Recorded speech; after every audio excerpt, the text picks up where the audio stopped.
And go back to my comments in T.S. Eliot's We Are the Hollow Men, We Are the Stuffed Men.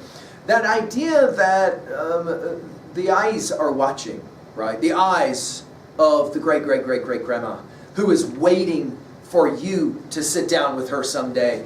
And she's going to ask you, what kind of life did you live given all the sacrifices that we made? That is to say, are you prepared to say, we're using your sacrifices. We are using the harvest wisely. I think this is the argument that he's making, right? The mother of all, yet here as ever she watches you. Well-pleased America. I told you, when he uses the word America in these poems, it's always significant because it doesn't happen very often. I hear America singing, obviously, comes to mind. Well-pleased America, thou beholdest over the fields of the West those crawling monsters. Now, we got some interesting hyperbole here going on with the paradox that these monsters that are crawling are in fact going to be the great technology that will provide obviously the harvest. Although many have read this word monsters from its ecological perspective and said, man, it was some of these monsters that possibly created that Dust Bowl that was such a terrible part of the Depression that would come obviously a few years later after the publishing of this poem. The human divine inventions. He talks about technology in somewhat divine ways. The labor-saving implements. Behold us moving in every direction. And we've seen this already in Leaves of Grass several times, where he mentions some of the great inventions that are happening right then in his own time. Behold us moving in every direction, imbued as with life the revolving hay rakes, the steam-powered ripening machines, the horsepower machines, the engines, thrashers of grain and cleaners of grain, well separating the straw, we're back to more grass, the nimble work of the patient pitchfork. Behold us the newer sawmill, the southern cotton gin, and the rice cleanser. Beneath thy look, O maternal, back to the mothering imagery, with these and else with their own strong hands, the heroes harvest. I told you, it's a harvest poem, right? All gather and all harvest. We're back to that word.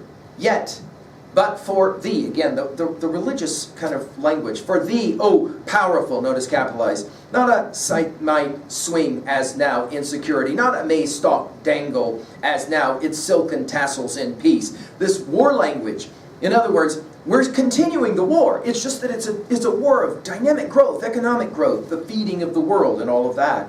Under thee only they harvest, even but a wisp of hay under thy great face only. Harvest the wheat of, now we're getting to cataloging again. Notice, it's interesting the states that he chooses to catalog. The wheat of Ohio, Illinois, Wisconsin, every barbed spear under thee. Harvest the maize of Missouri, Kentucky, Tennessee, each ear in its light green sheath. By the way, notice Ohio, Illinois, Wisconsin versus Missouri, Kentucky, Tennessee. Think about that as it relates to the very war itself. It's fascinating, the choices that he's making. Gather the hay, back to more grass, to its myriad mows, in the odorous tranquil barns, oats to their bins, the white potato, the buckwheat of Michigan to theirs. Gather the cotton in Mississippi or Alabama. Notice now we're moving further south. Dig and hoard the gold and the sweet potato of Georgia and the Carolinas. Clip the wool of California or Pennsylvania. Notice we go west, then we're back east. Cut the flax, all these verbs, pay attention to them, right? The flax in the middle states, or hemp or tobacco in the borders. Pick the pea and the bean, or pull apples from the trees of bunches of grapes from the vines. What's this sound like? Well, for Whitman's readers, it would be that report that's brought back of the promised land. You'll remember this, maybe this story, as, we'll have those spies that are sent out into the potential promised land to come back to say it's a land flowing with milk and honey. We're getting that kind of religious language. And I think that's why Whitman has used this religious language back to grapes from the vines, or aught that ripens in all these states, or north or south. And I think the word ripens is a key word to this poem. Under the beaming sun, and under thee, obviously freedom, democracy being personified here. Well, what are we going to say about a poem like this at level 2A? Well, I think he's arguing that the new war builds from the old war. That the new fruits, the new harvest, have to come out of the terrible turmoil, that is to say, our sustained theodicy of all of the terrible things that happen. At 2B, I love the language and the playing with words and the sacred language, the thee and the thou and the thy, that is a part of this poem.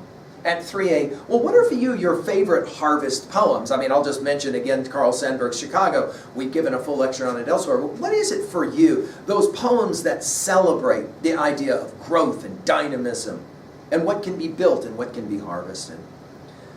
Finally, at 3B, it's a question. I think it's a way to own a poem like this. Do you think that America is still at this notion of harvesting, this idea of gathering and collecting? And can we call ourselves all farmers to the degree that that's what we do is grow things?